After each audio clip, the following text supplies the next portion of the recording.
Bienvenidos a la Deuces Wild Daily Hustle. Soy Enrique Byrnes y Presidente es la mejor cerveza. Dadwater son los mejores bebidas. No Abate por No Filter Network. Will the Thrill Clark not with us this morning. Miguelito San Dieguito not with us this morning. But dead or alive, job or no job, here or not here, of course, we properly salute our boys. Yes, yes, yes, yes, yes, yes, yes. Woo! Remember this, folks. When we are juiceful, we are useful. And when we are juiceless, class, what are we? That's right. We're fucking useless.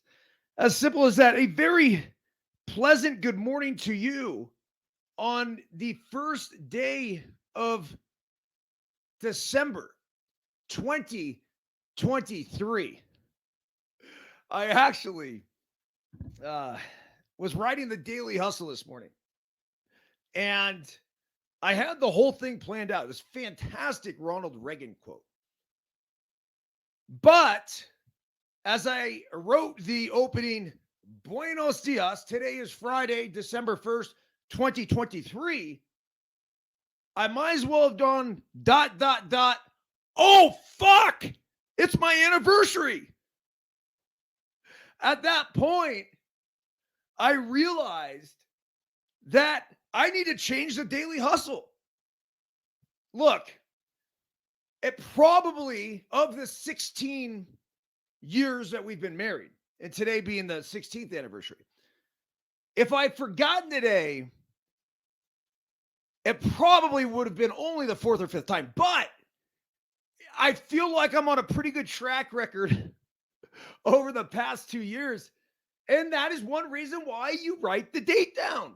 And I start with hey, today is December 1st, because a lot of times it just hits you.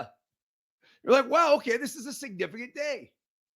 Kind of like when I say, Buenos dias. Today is August the 16th, 2023. I'm like, oh, shit. It's my 47th and a half birthday. So I'm on the treadmill this morning, and I completely rewrote the Daily fucking Hustle. I had to rewrite the whole thing. So typically, if I get a good session, I'll go 10 miles of hiking and running in the morning before I come up here and do the show. Now, I don't have a specific number, because if I get 5 in and it's time to go, I'll come up and go do it. But the issue this morning, and I didn't schedule the Daily Hustle, and I know it's a pain in the ass for those who watch live on No Filter Network, but really what happens with this is that once we create, it then goes out to the 17 different podcast platforms.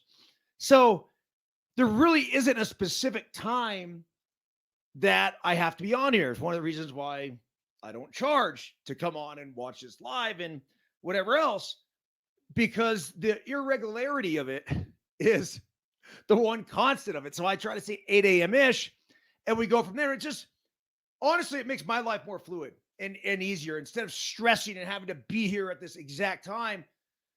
Because what happens is, it's not like I'm fucking around on the treadmill. I mean, obviously I'm getting after it from an exercise perspective, but also, being on that treadmill, I'm working. So I'm doing social posts and I'm writing the Daily Hustle blog. But today, it got me. It did. And, this is the one day where I think it's important to step back and celebrate Tara and celebrate our relationship and everything else. So anyhow, that is the reason for the tardiness, but I think well worth it. And by the way, I got off the tread, so I don't eat anything in the morning. And I got off the tread after 15 miles. And Tara had a plate of these like Cinnabons with this unbelievable orange frosting. I took down the entire fucking plate. See ya. Huh. Just carb craved. All right. Let's not forget our title sponsor here this morning, Bet Online. The holiday season is off and running with NFL in full stride, the NBA and NHL hitting mid-season form. Bet Online is your number one destination for all of your sports wagering info with up-to-the-minute sports wagering news, odds, trends, and predictions. Bet Online is the top spot for everything pro and amateur sports. And not just the Big Four. Bet Online has info available at your fingertips with both desktop and mobile access at any time for almost any sport that is played, from MMA to international soccer. Bet Online has it all for you. Head to Bet Online today and remember to use the promo code BELIEVE. Capital BLEAV. Bet Online. It's where the game starts. Also, please don't forget about our partners at KT Tape. Get yourself some of the Pro Oxygen tape by hitting the QR code in the upper right-hand corner. It's my left-hand corner. I'm not a doctor. I'm not a scientist, nor did I stay at a Holiday Inn Express last night, but I can tell you through experience, this shit works. When you apply the tape, it lifts the skin and promotes blood flow to the area, thus reducing inflammation and any pains associated with it. KT Tape, deflaming muscles since its creation. And then lastly, to focus for the show, I got myself this shot of greatness. A little lemon, a little ginger, a little cannabis. Make up this pure shot of fucking life. Go to tryverge.com and ask for my dude Jory, who will definitely take care of all of your Verge needs. Salute, Jory.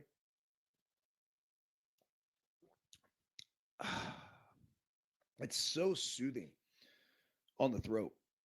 Like there's something about it where it's just like incredible relief. Okay, let's get into today's Daily Hustle, which was, again, written this AM on the tread.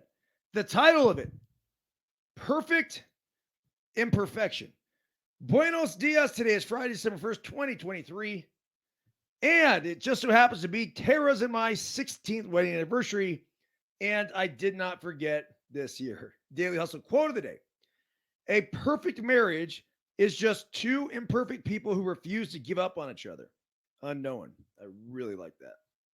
Daily Hustle translation.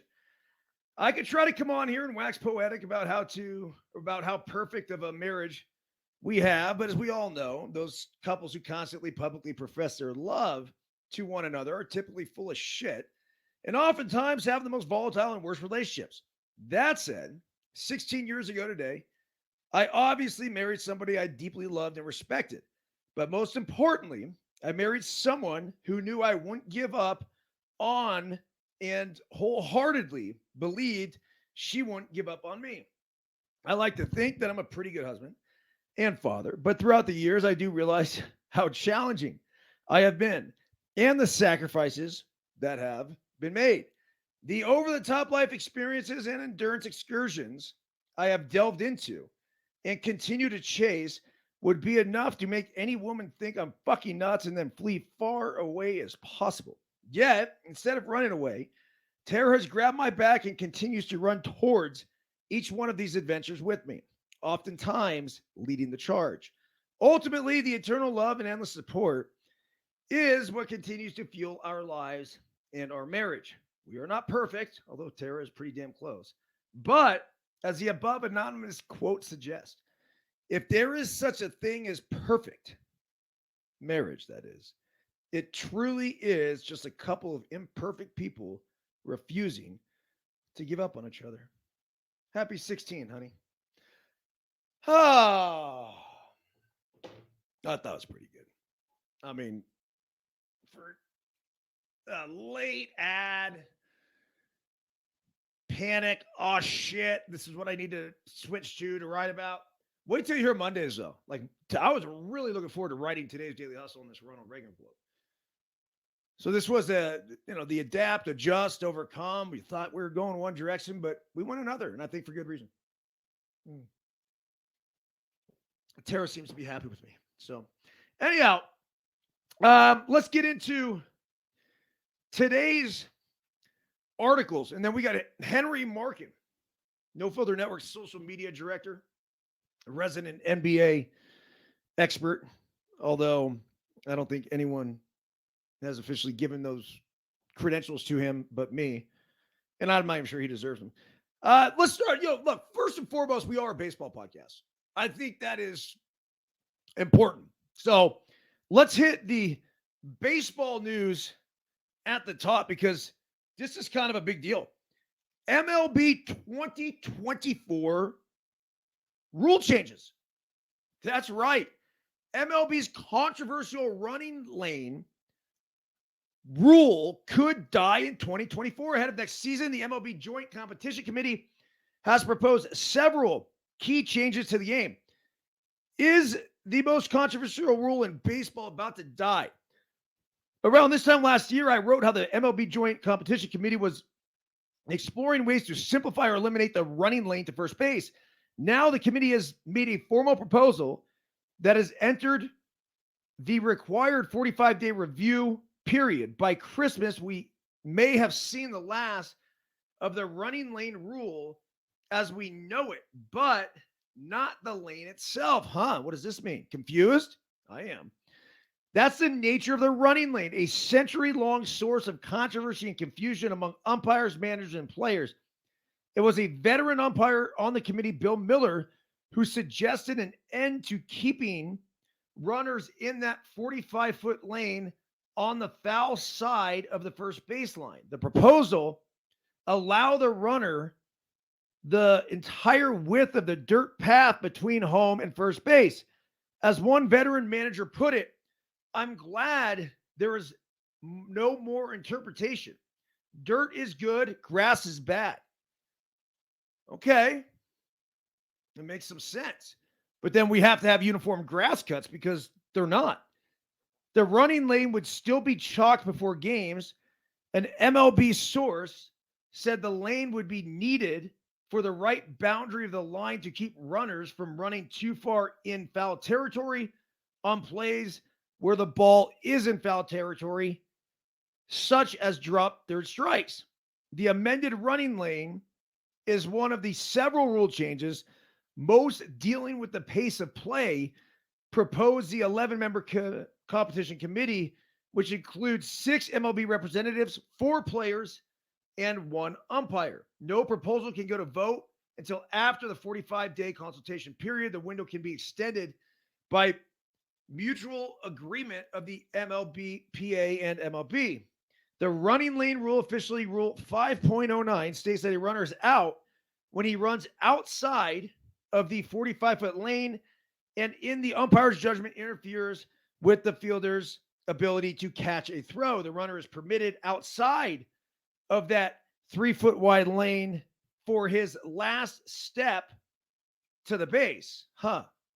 Game 4 of the 1969 World Series ended when the Mets pinch hitter J.C. Martin was hit by a throw from Orioles pitcher Pete Reichert while outside of the lane and more than one step for the base. No call was made by the umpires. Reports at the time mentioned that the rule had been in place for 50 years but rarely called. A recent running lane controversy involved Cody Bellinger in Game 4 of the 2018 World Series, not called. Trey Turner in Game 6 of the 19 World Series, called out. And Jake Myers last June 14th, not called on a game-ending play. The Turner and Myers calls both went against Washington manager Dave Martinez, who lashed out after the Myers non-call, saying they need to fix the rule. I'm tired of it. Just fix it. The competition committee was formed out of the most recent CBA negotiations. Any member of the committee or the commissioner's office may formally propose a rule change for consideration. Following the 45-day review period, a final vote is taken, requiring majority support to pass. Any rule change approved by the committee must be announced before the mandatory spring training reporting date for players. The 3 major rule changes adopted for last season were proposed by the commissioner's office: the pitch timer, the ban on defensive shifts, and bigger bases. The proposals passed by votes of 7-4, 7-4, and 11-0, respectively. The votes against came from the 4 players' representatives on the committee. So there's only 4 fucking players? Think about that. That's not enough. It's just not. I think players should comprise half. And then you split the other half with the umpires and the owners.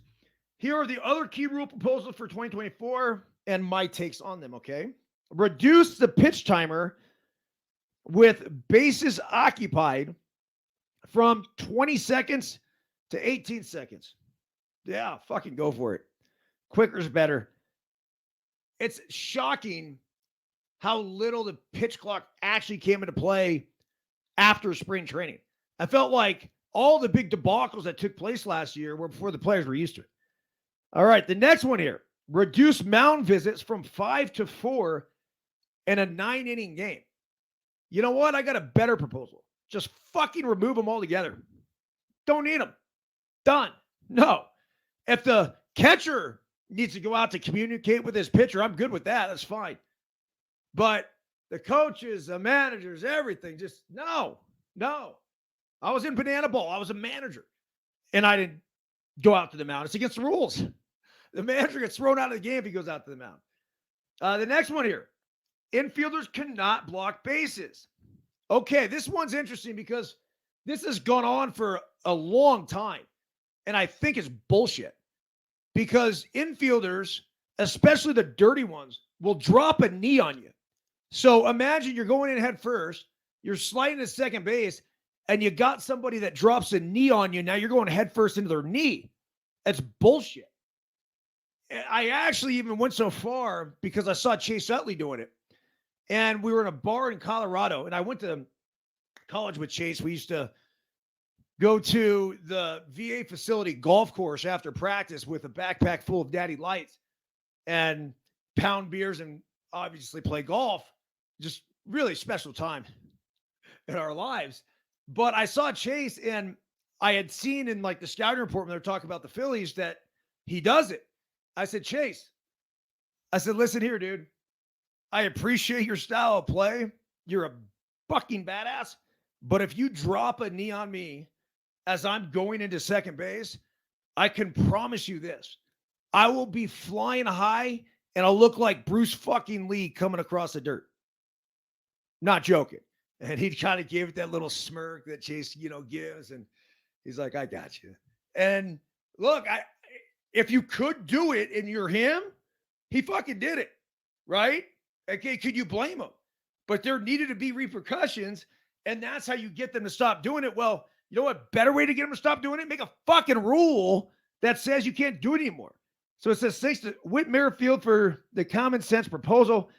This is a player safety issue. Why should infielders be allowed to block a base with their leg when catchers can't? It's especially dangerous now. Most runners slide head first due to unintended consequences of replay. It's just a no-brainer. One, let's see here. I'm trying to think because I didn't know what the exact rule was. They're saying White Sox star center fielder Luis Robert Jr. sprained his wrist on a head first slide when Jonathan Scope dropped his knee to put his entire leg in front of the bag. One offshoot of the swipe tag proposal is a proposal to eliminate replay challenges of catchers blocking the plate. In some cases, umpires in the replay center were interpreting plays differently than umpires on the field.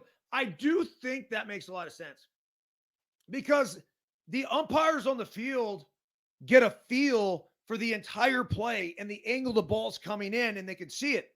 And you guys know me, I'm a proponent of replay. I really am. But the umpire on the field has a much better vantage point than anybody sitting in a booth in New York City would who's going to go ahead and overturn the play. So I do think we should not have those reviews, at least when it comes to safer out. Yeah, let's check it out at home plate. But not the catcher blocking the path.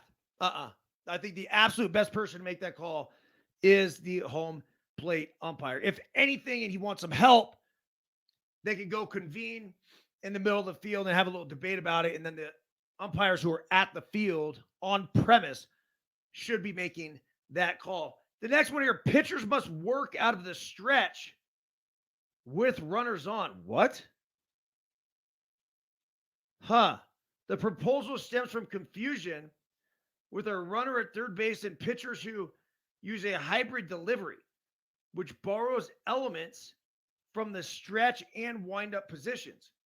Most pitchers prefer the windup with 2 outs and a runner on third, in part because they are more comfortable and or more effective. MLB shouldn't legislate that choice of how a pitcher competes, especially when it's not a big enough problem that needs a solution. I agree with that.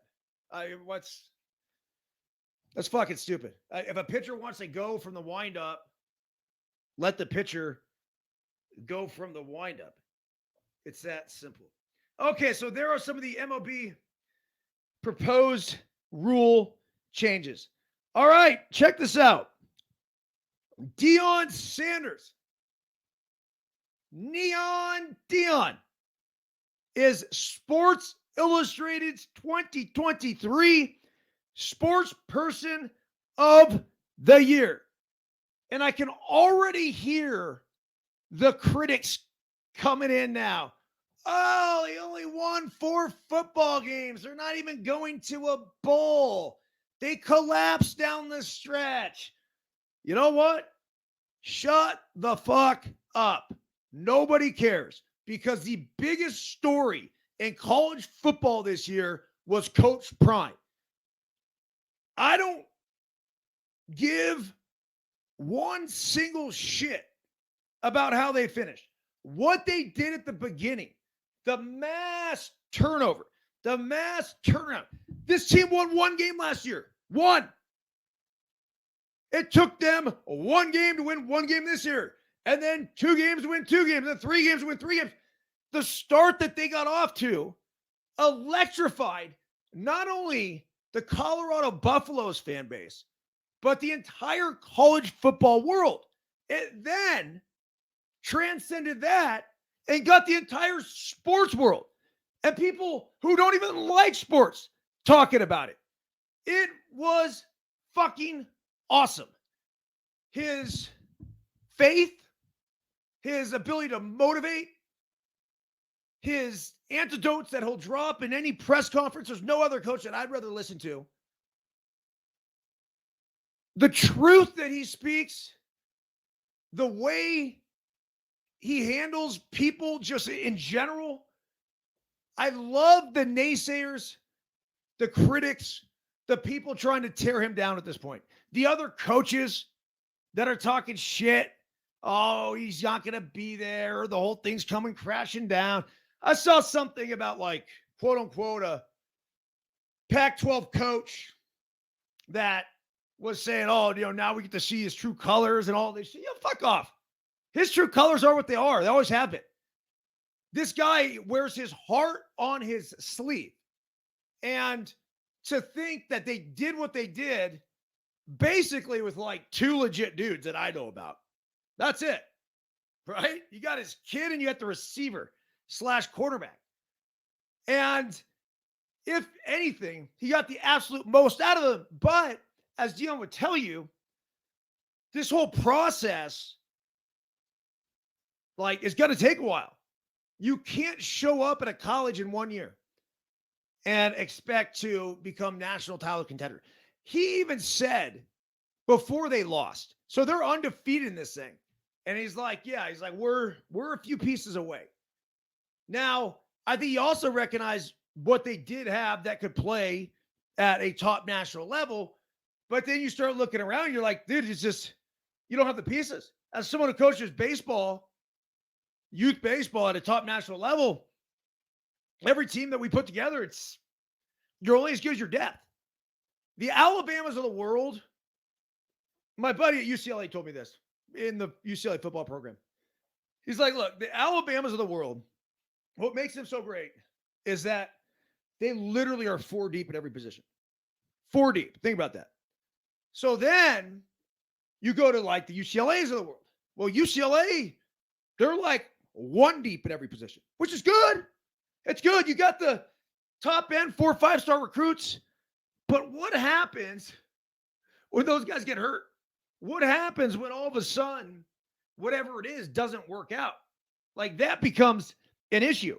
Well, at Alabama, you just go ahead and replace them. It's that simple. It's next man up. And that's when you've created an unbelievable program. You also have to get people to buy in to, hey, come sit on the bench for 2-3 years and learn from the best, and then you're going to be a star and a top NFL pick. It's difficult. And now with the transfer portal and everything else, it's becoming harder and harder. But I would say, and this is where Deion could really, really win, is you go ahead and you got his kid for what, another year or two at quarterback. You don't leave Colorado before then. Like, you're all in. Now, after a couple years, once the kid's gone, then I think he could take off for greener pastures in college football or potentially the NFL. I'd be shocked if he's not hired as the Dallas Cowboys head coach. I mean, Jerry Jones has got to be loving this shit right now. Seriously loving this shit. So that's where I eventually see him ending up. But for now, you know what it's about? Just dominating the fucking transfer portal. Absolutely crushing it there.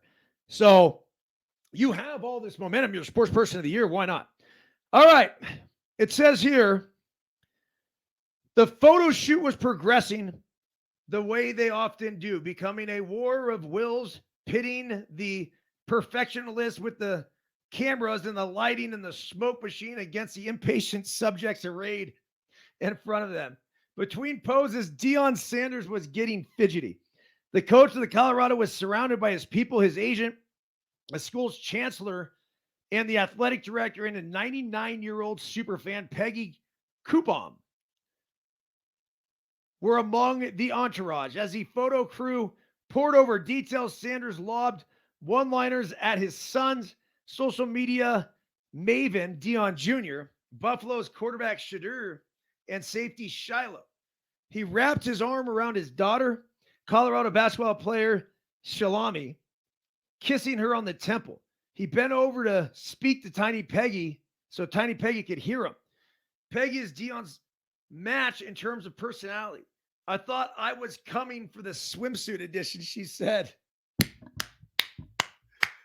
Oh, we love Peggy. So, I mean, that just goes to show you, too, by the way. Deion's not going anywhere. He's got 2 kids there.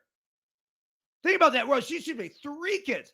You got 2 kids on the football team, and they have another one. Your daughter is playing hoops at Colorado. I mean, now is the time to go ahead and say, yeah, I'm going to get behind this thing. Quote, the Oregon game, I've forgotten it, Sanders said of his team's lone blowout to that point. I've moved past it. The others stay with me. 3 points, 7 points, details, consistency. We want to win now. So what he's saying is they got the shit beat out of them. And it was real easy to move past that. But the games that you could win with a coaching decision or two, those are the ones that are going to stick with you. And I couldn't agree with them more. I'm just using my experience. Like, we got pounded by Prime Lujan at PGI in the quarterfinals. And that's eventually what sent us home. But I don't look back upon that game as being the game that sent us home. It was the one that was super tight with the lead RBI right before that. That we decided to pull one of the kids. We could have left him in. We said we were down at the point, or I think back to an at-bat that one of our kids had, a big situation. Like, I think about all the little things that maybe we could have done different that would have won us that game. But the ones you get your ass kicked, you just kind of onward and upward. How about the Lakers with that, by the way? They had, 44-point losers, or maybe it was 46, and then came back the next night and blew somebody else out.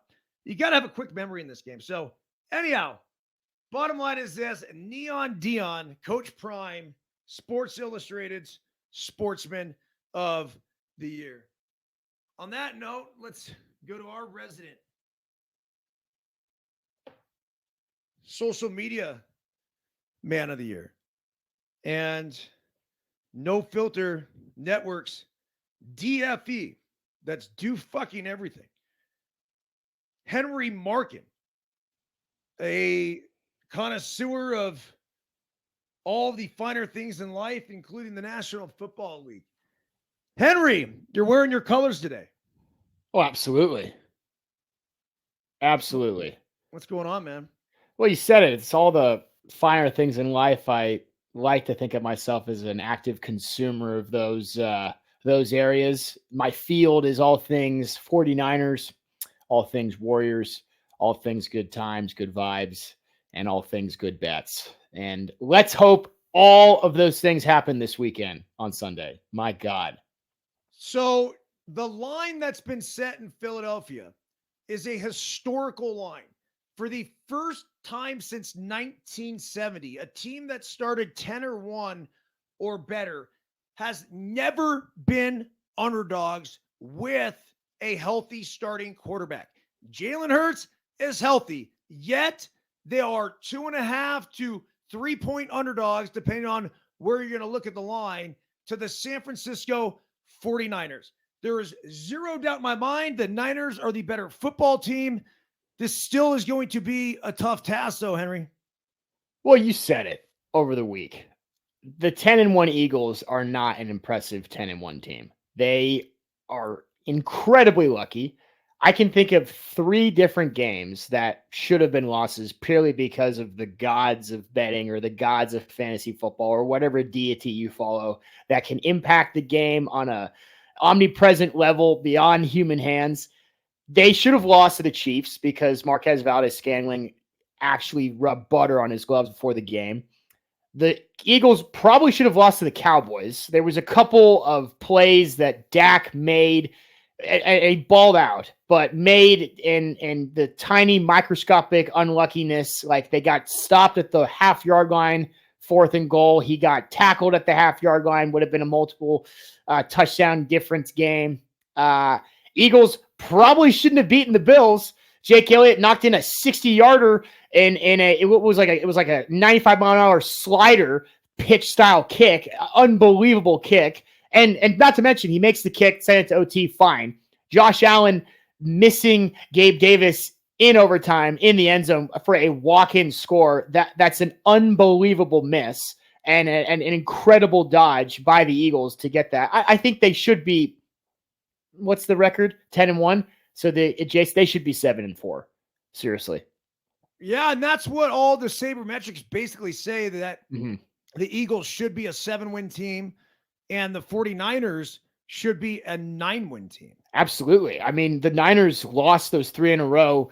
You know, the first one was Cleveland when Jake Moody doinked a 41-yarder. That's too bad, right? And so that game should be a win. And whatever, scratch that as a loss. The second game, Brock Purdy got a concussion. That was there's evidence of him trying to do the tush push, the 49ers version of the tush push, which they'll never, ever do again.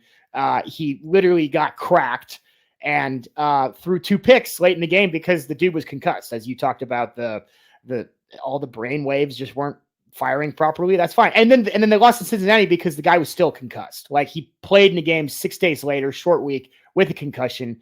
Honestly, you should have just started Darnold that game. You know, so yeah, those are 3 losses and they're a much better team. Well, dude, 100%. We said that back when you were questioning Brock Purdy and basically, whether or not he should be replaced. And I'm like, careful. This concussion thing, man, it's for fucking real. These guys, they just, and when you're a quarterback like him, an AI quarterback, as we like to call him, and you're making throws where you have to anticipate your receiver's movements, and let's not forget the fact that Deebo Samuel went down, and that was huge. And another reason why he's such a vital part of that offense. So they went into a little bit of an offensive funk, but when they have all of their guys healthy and firing on all cylinders, there's not a team that's going to beat them in the NFL. There's just not. If the Niners play their game, now they could go out there and shit on themselves. If that happens, fine. But if everybody is healthy and they're executing the way they are capable of executing, they're not going to fucking lose, Henry. So take that to the goddamn bank this weekend. Go to your bank account, unload whatever it is you have in there. I'm not sure how Yeah. much you actually have. Yeah. Wheelbarrow it to the bank and to the bookie and like cash it in. Absolutely. Yes. Yes, yes, yes. I'm going to caution you, though. Take the Niners on the money line. Fuck the points. We're not laying any points. They're going to go and win this game. Can't guarantee you they're going to cover the 3, but they will win this game. It's that simple. Niners, money line, probably looking at like a minus 140, minus 150. Yeah, it's around like 140. I disagree. I think take the points and perhaps even get frisky with it and create some sort of yeah, he's walking off. I think take the points, create some fun alternative line, really get some bang for your buck. The Niners don't just beat teams, they dismantle teams. They pull them apart limb for limb. And I don't think the Eagles are any better than the Jaguars, and the Niners went into Jacksonville and absolutely tore them apart. I think this is a perfect opportunity to see just how good the Niners are, and they know it. This is their Super Bowl. This is the Eagles can try to hype up the motivation they have on their end. It does not equal a fraction of the Niners' hatred towards this team. Niners by 7.5 or more. That's what I got. You know what, dude? I like that. I love the confidence. I do think that is a high possibility. The alternate line, and this is the one that would be really ballsy, would be like the 49ers minus 14.5. Yeah. Which you would probably get somewhere in the range of like plus 350, plus 400. That, my friends, would be putting your balls on the line with your belief in the San Francisco 49ers. I think that's the bet. You know, like, can they win by a field goal? Yeah, but I don't think if they're executing properly, it's going to be an absolute straitjacket that they're going to put on the Eagles offensively. And then if like, do you honestly see the Niners like kind of throwing in and phoning in a couple of drives? Absolutely not. This is going to be the most focused they've ever been. They're going to do what they always do. They're going to score early and quickly. And then maybe the Eagles retaliate, maybe, but like the Eagles, the way they play is they're always, their guard seems to be down in the first half, and then they're somewhat playing from behind in the second half. So Niners first half is a lock. And then when, but can the Niners stay focused all the way through? You bet. I mean, this is a team that really hates Philly, and I think this is the game that decides the men from the boys. Not that Philly are a bunch of children, but like in this grand scheme of this year's Super Bowl, I think we're going to see the real contenders are actually in the weeks to come against the Ravens. I think the Ravens will be, all right, let's not get ahead of ourselves and create some fun, crazy line. Let's take the actual points there. This week, Niners going to kill Philly. Book it. Okay, so do you think there's going to be any reservation for Brock Purdy? The last time he was in that building, he tore his UCL. Yeah. I mean, you've got to be, a little hesitation going back there. Not great memories. I don't know. I mean, it's like returning to. He doesn't seem like a guy that would be. No, he's an AI quarterback. No, right. it's returning to the scene of the crime for sure. And you said he's an AI quarterback. I wanted to talk about one thing, that I saw this week. He's been relaxed and composed and collected all week. And there was a press conference that he had his hat on backwards. And the whole time during this press conference, Colin Cowherd on Fox was making this ginormous deal that a franchise quarterback cannot wear his hat on backwards in a press conference. It's the dumbest friggin' take in the history of sports, I think, considering that Brady and Rodgers and anyone who's worth a damn has worn their hat backwards in a press conference, showing that they're cool and collected and casual and not so friggin' stiff. Purdy's gonna be just fine. Purdy is so dialed, locked in. He's AI quarterback. He is the prototype weapon. Will not be phased whatsoever by Philly. Well, dude, if anything, putting your hat backwards is a sign of respect, because when you have your hat forward and you have it low on your eyes, or you can make the argument, that if I'm doing the daily hustle and I got my shades on, then, that's a sign of disrespect or whatever. Well, I like putting the hat backwards because people could see you more, right? You're up front. Right. The Yeah. shades are because literally the sun is shining in here. Now that also, I'll wear my fucking shades at night, dude. I'll go Deion with you. I don't give a shit. Right.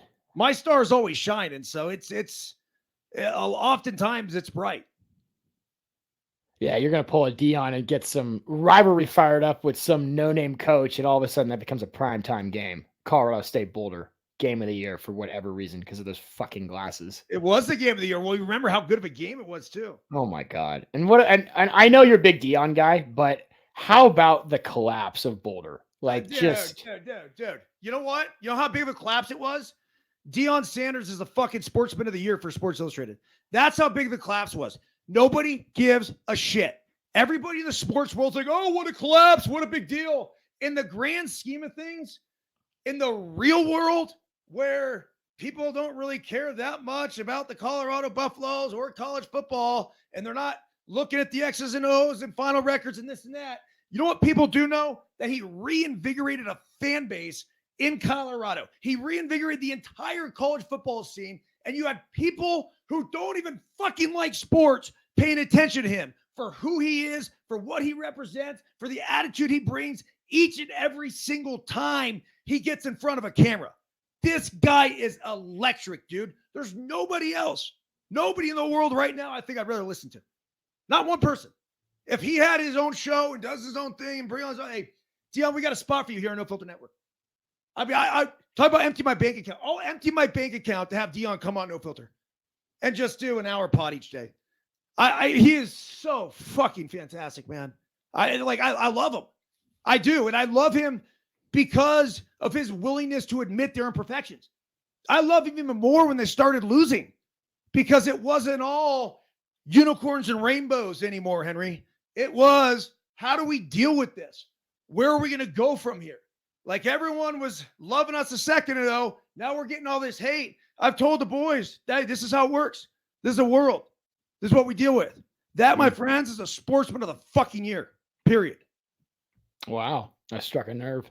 I will say that it is really cool to see all the press on Colorado. My sister's a bull. She's a buff. So that's like a big ass deal. And she's there right now, isn't she? Yeah, she just graduated, but she actually missed Deion like as a student by a year. But the fact that we actually give a shit about Colorado like the rest of the country does was a pretty cool feeling. And I will say, to that team's credit, when I saw the headline that Deion doesn't stop fights at practice, he actually lets them continue and keeps track of who wins. That's electric. That is a crazy concept at practice, and I fucking love that. That's amazing. Is that true? Oh my God, yeah. That he would, like, when people would get into little scraps, there was no whistle, there was no breaking it up. It's like, let the boys play, and keeping track like it's a fucking win-loss boxing record. That is amazing. Love that dog mentality. But so I'm looking at the money line bet here. This is on Forbes. It says we're going to roll with the 49ers on the money line, putting at least a little stock in the added motivation for San Francisco here. Niners fans are still wondering what might have happened if quarterback Brock Purdy hadn't gotten hurt in last year's NFC title game against the Eagles. Instead, Philadelphia cruised to a 31-7 victory. Purdy is healthy now, having a terrific season. Yeah. Okay. The over-under here, we haven't talked about that at all. It says one over-under trend has to give. Each of Philadelphia's 5 home games has exceeded the posted total, while the under has hit in 5 of San Francisco's 6 road games. We'll invest in the Lincoln Financial Field trend continuing, with both teams combining to hit the over.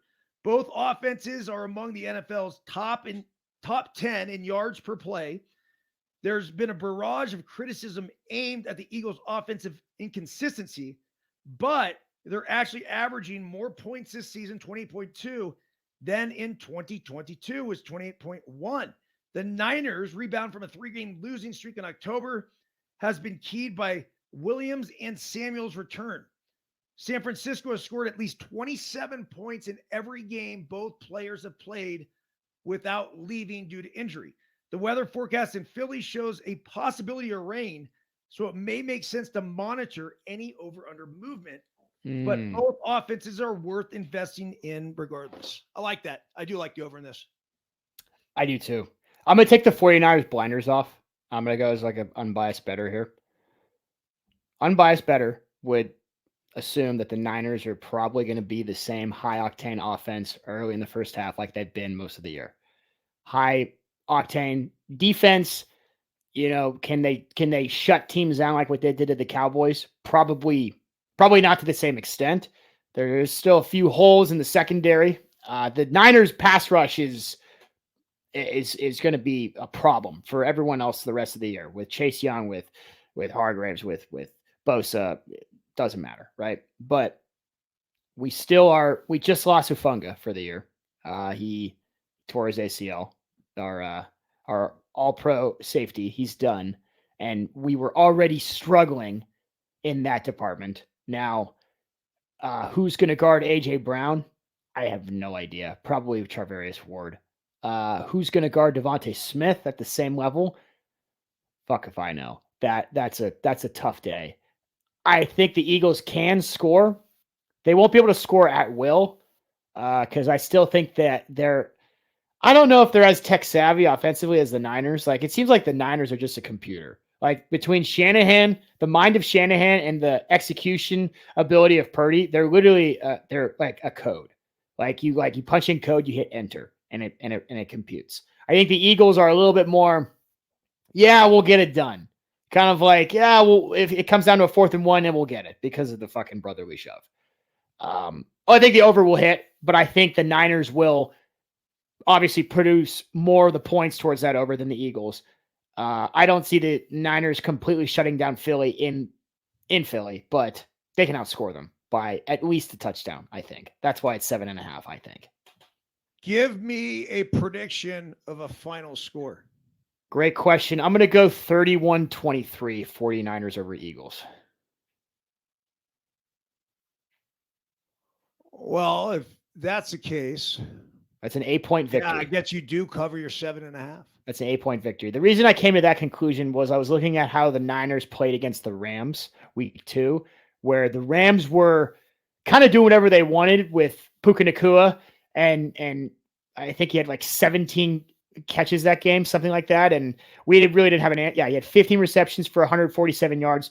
We really didn't have an answer for him, but we kind of figured out how to, put at least a boundary on their running game. Kyron Williams, who's a fantasy superstar, only had 52 yards rushing. And if we could bottle in Hurts and DeAndre Swift and make it purely about their passing game, Hurts is going to throw an incompletion. He's going to throw an interception. He usually does. So I think similar scoring trends in the Rams-Niner game is going to be seen similar here. That game also had a total of 53 points in the end. So the Niners won 30-23 that game. I bet you they win 31-23 based off of a couple extra field goals, and maybe Philly scores late, try to do like a little 2-for-1, get back into it, score quickly. Maybe the over barely hits like in the final drive. But yeah, 31-23, Niners win in Philly. Over hits, Niners cover an alternate spread. Book it. Okay. Mm-hmm. Let's go with 38-20. The Niners not only win the game, but they cover the 3 that the point spread sits at. They cover the first alternate line of 7.5. They then cover the second alternate line of 10.5. And they cover the third alternate line of 14.5 and take home the whole fucking Philly cheesesteak by winning by 18 points and covering the final alternate line of 17.5. That's gotta pay, I don't know, handsomely, dude. You'd be putting your kids through fucking college with this one, Hank.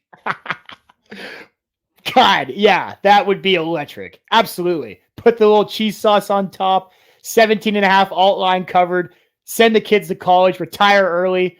We'll see you in Cabo. Yeah. Wait, 38-20.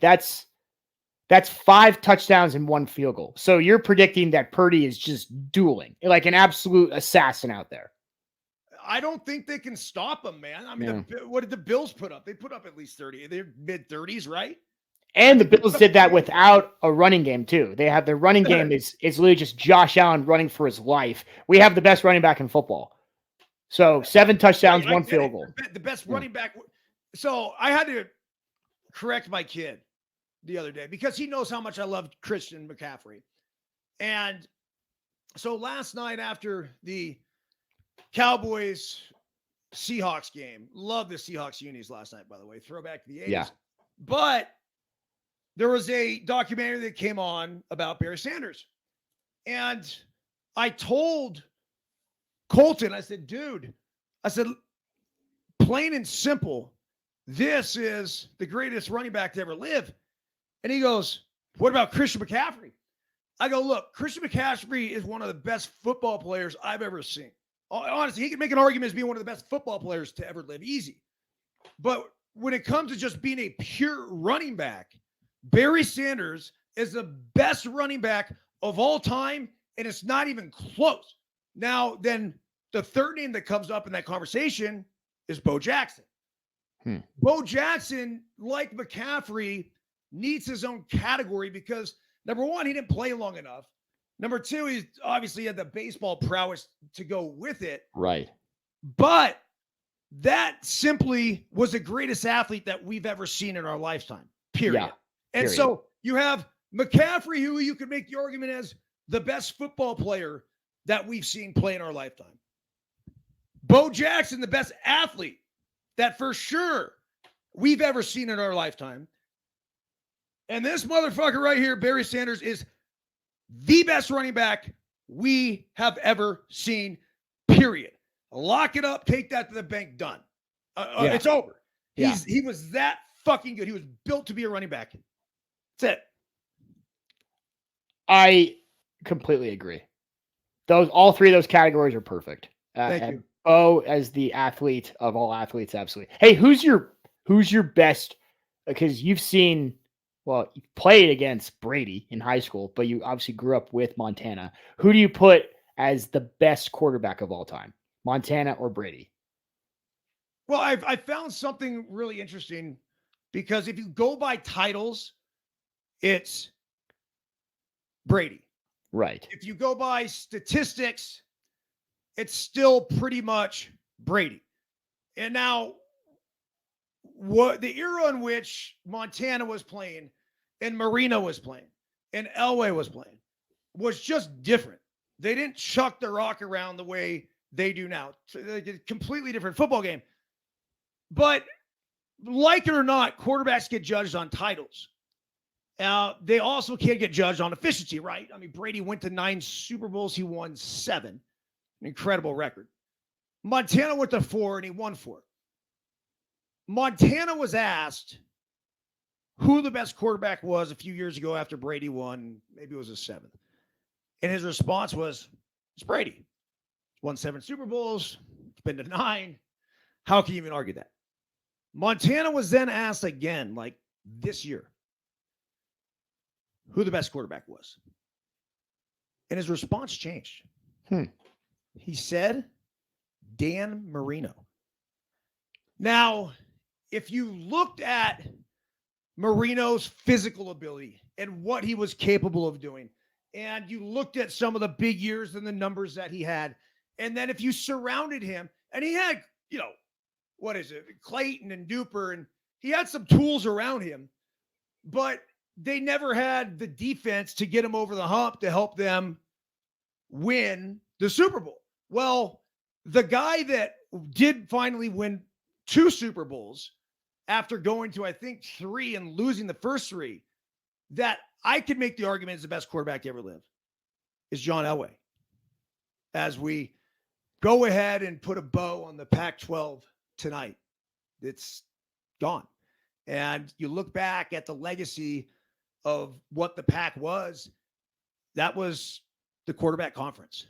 And you had John Elway at the forefront of all that. That was the best quarterback to come out of there. Now, You had obviously Aaron Rodgers, you had Andrew Luck, you had Jim Plunkett.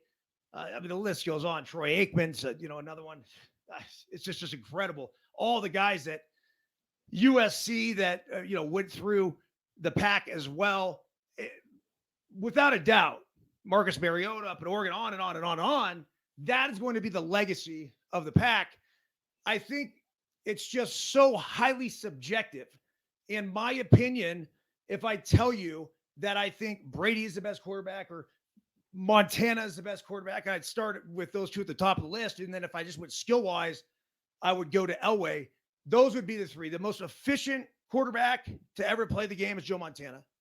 The best quarterback to ever play the game based on all the accolades, the numbers, and the Super Bowl wins is Tom Brady. Mm-hmm. And the most physically gifted quarterback to ever play the game is John Elway. Interesting. Make that a fucking No Filter Network clip, dude. Yeah, I'll pencil that in. I'll put a bow around that, box it up, make it nice. Last question, and then I'll let you go so you can end on time. Tonight is the swan song of the Pac-12. Obviously, the teams are not going anywhere, like as far as no longer existing. They're going different conferences. But the Pac-12 itself, the beauty of the Conference of Champions, the premier West Coast conference of all good receivers, quarterbacks, and honestly NFL legends. It's done tonight. What happens in the game? It's Oregon minus 9.5 is the official line. I think the over-under is 67.5. Oregon's playing for a playoff spot. Washington's playing to keep their spot. What do you see happening? Oregon's going to beat the absolute piss out of them. They are the better football team. If they go out there and play their game, the Washington Huskies will not stop them. They are that good. They are not only avenging the loss that they had earlier in this season, but this is their swan song and their final farewell to the Pac-12, saying, you know what? Yeah, maybe we didn't get good until a little bit later in the conference's 150-year fucking history, but we're the ones going out on top. The Oregon Ducks, your Pac-12 champs, they will get into the Final Four. And go ahead and cut this clip as well, Henry, for our social media. The Oregon Ducks will be your national champions this season. Whoa! Boom! Mic drop. Mic drop. No shit. Wow. Yup. Beating Georgia, probably? Yep. Holy shit. What a call. All right. I'll book it. They might have to face Georgia because they'll probably get in as a 4. So you'd have to face Georgia, who'd be the 1, right? You're assuming Georgia's going to beat Bama this weekend. If Georgia beats Bama like they should, then it would be Oregon at the 4. Georgia you're right. At 1. They take them down in the semifinal, and then probably Michigan. It'd be Oregon, Michigan. They will beat Michigan, Oregon versus Michigan for the national championship, and the Ducks will take down the Wolverines. Although Wolverines, man, have you seen those little fuckers? Yeah, they're really good. No, they're an endangered species. I just read about this yesterday. I think it was on the Daily Hustle that the Wolverine is on the endangered species list now. Now, really? Ducks are not on the endangered species list. I used to have a duck live down here. His name was Alfalfa, had a mohawk. And I might imagine a Wolverine got him, but not this time around because the Oregon Ducks are the best college team in the land. They will win the national championship, and that run starts here tonight against Washington. Boom. Yeah. All right, man. Got to run, dude. Thanks for having me on as always. Today, bro. Yeah, fuck. I'll have you on every day if you want. Well, we'll do. Right. Best of luck to all your bets. Yeah, you too. Have a fantastic weekend. Henry, one more thing. I cannot let you out of here. Oh, yeah. Go for it. See ya! Let me try this again. No, it worked. All right, everybody else, have a fantastic weekend. A lot of good football games on between tonight and that Pac-12 championship, Oregon and Washington. Tomorrow, geez, what do we got? Georgia, Alabama, and then Sunday, the Niners and the Eagles. Looking forward to it. All right. See everyone on Monday. By the way, honey, happy anniversary.